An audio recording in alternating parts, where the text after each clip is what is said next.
In the same way, we confuse orality with orality, in that we can barely taste it on saying it, or feel it on hearing it, yet that difficult difference is there.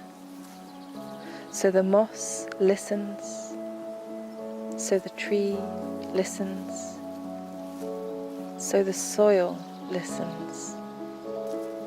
So the moss sings, so the tree sings, so the soil sings.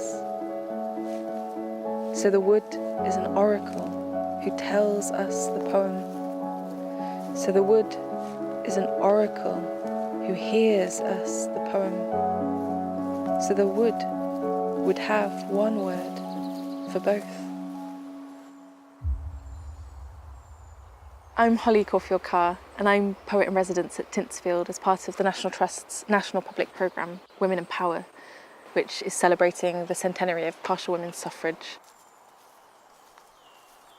My residency here is called LittleElevations, and I've taken that name from a publication that the poet Hannah More wrote at the end of the 18th century called Strictures on the Modern System of Female Education.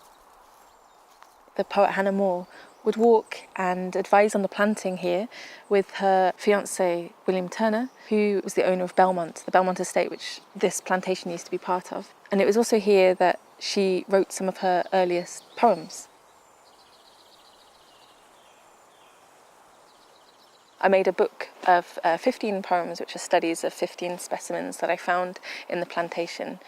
The book's called Indifferent Cresses, which is a title I've also taken from Hannah More's writing on women's education, in which she has this extraordinarily funny line about how women's writing is often as celebrated as a salad, in that often if a woman has written something, the genius of it or the brilliance of it is often attributed to perhaps the happy accident of good soil, or there being a gardener nearby, or just the speed at which salads grow overnight. And she says these indifferent cresses might often grow quite rapidly and be that we're ready to wonder that they're no worse, is what she says about them.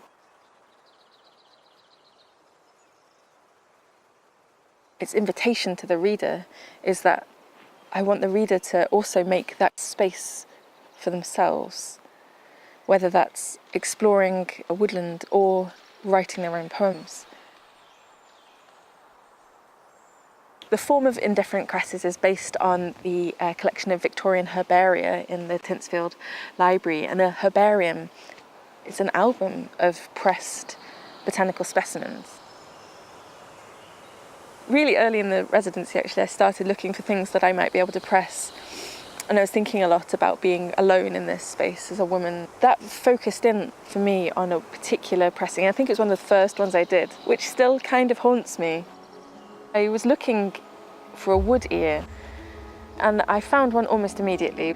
I took it home and put it between two pieces of paper and immediately started pressing it. The combination of heat and pressure on this thing that was mostly jelly forced out this very high and very human scream. And there was something in my determination and the horror of that moment, and then also opening the page and seeing what I'd made, which was just a smush. And it was an awful thing. But also delighting in that moment and thinking about, I suppose, the beauty and the violence that's wrapped up in a place like this.